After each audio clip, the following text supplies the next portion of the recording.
was the most important advancement in medicine in my career.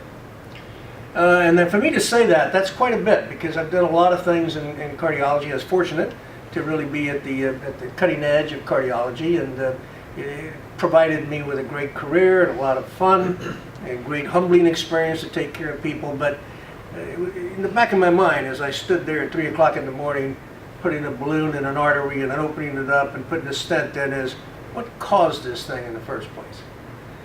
I never had a chance to explore that till George forced me to read some science. So it takes me back to my first year of medical school, when a man was our lecturer in biochemistry. His name was Philip Handler. And Dr. Handler was a Nobel laureate nominee, and he was just a brilliant biochemist. But he was also one of the most remarkable speakers I'd ever heard in my life. And frankly, about 3 minutes into his lecture, I put down my pencil and just listened. Continuity of the thoughts, the process, and the explanation of science was amazing. Years later, I'm hearing someone on a YouTube and in person talk about protandem and oxidative stress, and that's Dr. Joel McCord. And Dr. Joel McCord also trained at Duke, where Dr. Handler was and where I went to medical school. And so he trained with Dr. Handler, so he was of that ilk and that silk. And he's a brilliant speaker as well. Not quite as melodious as Dr. Handler, but he's really very good. If you haven't listened to his YouTube, you should, because he's very articulate and very good. So that brings me to where I am today. I'm a cardiologist, a physician, and my avocation, my whole passion has been to take care of people. And so if that's what I want to do, then what can I do that can help everybody? And that is to understand the very genesis and beginning of every disease. So if you were to take a look at a cell and its nucleus, let's label them so you'll remember them. Here's the nucleus. The nucleus is the command center of the cell. It gives out the orders about what the cell is going to be doing today, what products it's going to be making in its machineries, what are the mitochondria going to be doing. There's the mitochondria. What are the mitochondria? Mitochondria are the engines that create the energy. The energy is called ATP. Dr. Handler used that word for the first time with me in 1963. Didn't know what he was talking about at the time, but by God, I do today. So the nucleus sends out the command and says we need to make some carbohydrates today, or we need to make this protein, or that gene, or that chromosome, and that's what happens. How does that happen? That's the discovery, how it all happens. When you and I are born, we have, I'm going to use this as a quantitative number, we have that many antioxidants and this many free radicals. You get the free radicals and the antioxidants from mom, because you have her blood that comes to you through the umbilical cord. And this is wonderful because now you're being nourished. And as we come into life, into the world, we start breathing on our own. So we're not only now on our own from that point of view, but we are creating our own energy source in terms of bringing in oxygen. And when we bring in oxygen, we create energy. And I tell you where the energy was created: mitochondria. So we bring in oxygen with our food substances, take it to the mitochondria, which are little energy factories, and we make energy, but we also make free radicals. So we end up, when we're 30, 35 or so, with this many antioxidants and this many free radicals. That's called oxidative stress. The excess production of free radicals over your ability to neutralize them with antioxidants. So now I've covered the words that are used in some of the videos you've seen, but how does that all happen?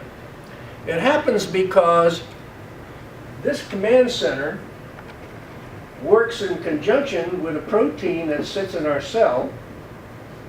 That's, for lack of not getting too technical, I'll call it Nrf2. And that's what you'll see on the bottle. Nrf2. It's a protein that's anchored there and it's kind of watching what's going on in the cell, and it is communicating with the nucleus, command center. But when it's anchored, it doesn't have the ability to send it immediate messages. So what does protandem do? Protandem comes in, and when we take it in, 5 herbs, which we have had in our biosphere from the beginning of time, put together in a certain combination, it activates the release of this Nrf2 and sends the Nrf2 message up to the nucleus, and we have a transcription information going up which says to the nucleus, hey boss, we are overwhelmed with free radicals. We've got to do something about this. Our engines have been busy making more and more proteins to combat the free radicals. What's that called? Inflammation. So when you have free radicals, you get a response from the body called inflammation. And that is the reaction that is uniformly going to occur when you have that free radical not neutralized. Why? Because that free radical, when it doesn't get neutralized, attaches any place it wants to. It can attach to one of the engines here. It can attach to the mitochondria. It can attach to the cell membrane. It can attach any place. And when it does, it injures a cell. The body responds by making more free radicals, which are called pro-inflammatory, I'll just make an I here, pro-inflammatory molecules. And that always ends up in what? A scar. So this always ends up in a scar. And there you are. Scars replace cells. Too many cells replace organs. That's disease. This is the beginning of all disease. So this is the beauty of what's been discovered. The mechanism by which we can cut back on this process of getting too many free radicals and too little antioxidants. When protandem is given, Nrf2 sends a message to the nucleus, and we start making life-saving enzymes, and we turn our machinery back to making antioxidants, and we make millions per second. There is nothing we can take in by mouth that will do that. Nothing can replace the beauty of our own cells creating their own antioxidants. So powerful. Now, focus for a minute on this is called Nrf2. Well, if there's a 2, there must be a 1. And there is a 1. And the 1 is another transcription factor. And that factor, Nrf1, is a very interesting compound of herbs that activates the mitochondria. Think about this. Who's working the hardest in the cell? The mitochondria. They're producing all the energy. Who gets damaged? Just because it's working. Just like your car engine, mitochondria. So when you give Nrf1, it upregulates the repair of the mitochondria and increases the number of mitochondria. And so you make more energy, and you're more efficient. The cells are more efficient, so you really need to have the Nrf2 molecule there, don't you? Because you're going to make, with more energy and more combustion, more free radicals. So it's a beautiful biochemical cycle in which we take in oxygen to live. We also take in oxygen, and it causes our disease and aging process. The aging occurs when we get all the inflammation at the cellular level. We don't know it till we're a little later in life. And we get scars, and scars replace our tissue. And even cancer can be said to be part of this, because if the repair here with a scar or of the injury is not done perfectly, we can get a new protein, right? And that just takes off by itself, and that's called cancer. So what the discovery is so beautiful, is that we now understand a whole lot more about the mechanism by which our bodies age and the mechanism by which our body can produce protection against aging and disease.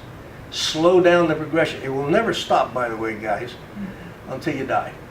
Because that's when you stop breathing. But you can take a whole lot longer to get there. And interestingly enough, just to give you a little tidbit of the latest paper on this process, they took some mice and they gave them minimal amount of estrogen. They used 2 or 3 different products, and they used Proten. And they used metformin, something you probably heard about, which is a diabetic drug. And metformin had no effect on cellular life prolongation. There was a 7% increase in cellular, or in the longevity of the mice, not in the cells, in the mouse himself with Proten. Now if you're 60 and you get 7% increase, that's another 4.2 years. If you're 75, that's another, you get the picture. So we're going to see more and more of this data because it's going to tell us that the mechanism by which all this occurs and the protection we're getting when we use what nature gave us to begin with, this cycle of plants and animals that live and breathe together and protect each other and are necessary for us to grow and live and exist, is really at work. So the science brought me here. The science sustains me. We have about, I don't know, easily over 1,000 patients, maybe 1,500 on this product now. We recommend it for everyone. Why? Because everyone breathes oxygen. We recommend it for every mammal if you have pets at home, because they breathe oxygen. And we think that this is a beautiful product to take